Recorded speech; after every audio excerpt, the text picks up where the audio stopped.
विधान भवनात एकनाथ शिंदेंच्या कार्यालयात जाऊन शरद पवारांनी घेतली भेट। कॅबिनेट बैठक सोडून शिंदेंकडून पवारांचं स्वागत। शरद पवारांच्या राष्ट्रवादीचे आमदारही होते उपस्थित।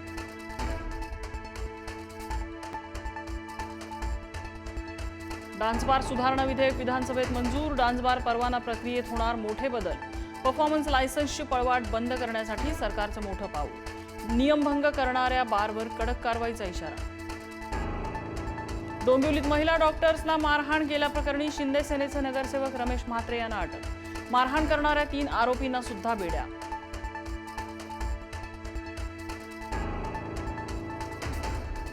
डॉक्टरना मारणाऱ्यांचं नगरसेवक पद रद्द करणार का? आदित्य ठाकरेंचा मुख्यमंत्र्यांना सवाल। तर पक्षाकडून योग्य ती कारवाई होईल, मंत्री योगेश कदम यांचं विधान।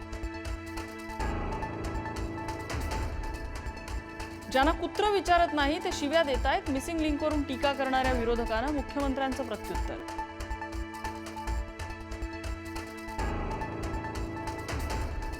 पिंपरी चिंचवडमधील मोशी कचरा डेपोजवळ 2 मजली इमारत कोसळली। ढिगाऱ्याखाली काही जण अडकल्याची भीती।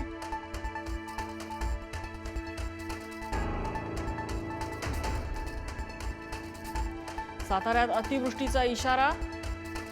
वाई, खंडाळा, महाबळेश्वर मधील पर्यटन स्थळांना 10 जुलैपर्यंत बंदी।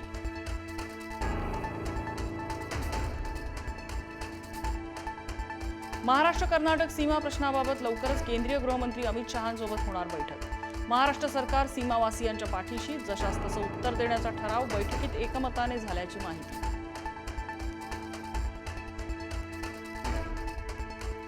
नाशिकमध्ये पावसाचा जोर कमी झाल्यानं गोदावरीची पाणी पातळी घटली। सकाळी दुतोंड्या मारुतीच्या कमरेपर्यंत असलेलं पाणी संध्याकाळी मारुतीच्या पायापर्यंत।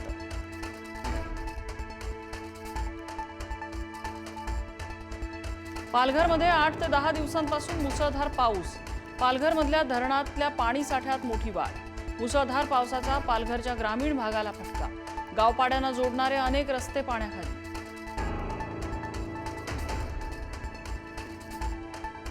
खडकवासला धरणातून 27,200 क्युसेक वेगाने विसर्ग सुरू। नदीपात्रालगतच्या नागरिकांना सतर्कतेचा इशारा।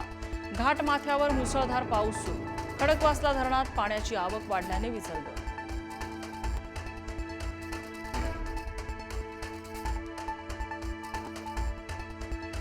पुण्यातल्या एकता नगरमधील द्वारका सोसायटीच्या पार्किंगमध्ये शिरलं पावसाचं पाणी। तर SP कॉलेज परिसरात भलं मोठं झाड कोसळलं, वाहतूक ठप्प।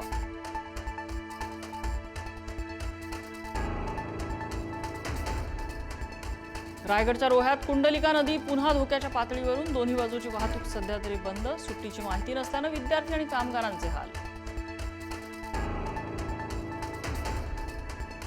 मुंबई गोवा महामार्ग ठप्प। खेडमध्ये पुराचं पाणी महामार्गावर। कोकणात मुसळधार पावसाचा मुंबई गोवा महामार्गाला फटका।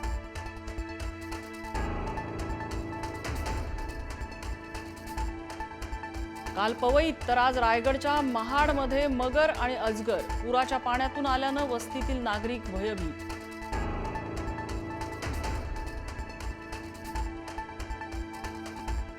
इराणसोबतचा युद्धबंदी करार रद्द। अमेरिकेचे राष्ट्राध्यक्ष डोनाल्ड ट्रम्प यांची घोषणा। खामेनी यांच्यावर अंत्यसंस्कार सुरू असताना अमेरिकेचा इराणवर पुन्हा भीषण हवाई हल्ला।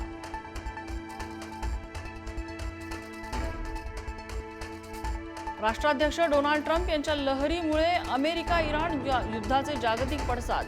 भारतीय शेअर बाजारात मोठी घसरण। निफ्टी 500 तर सेन्सेक्स 1700 पेक्षा अधिक अंकांनी कोसळला।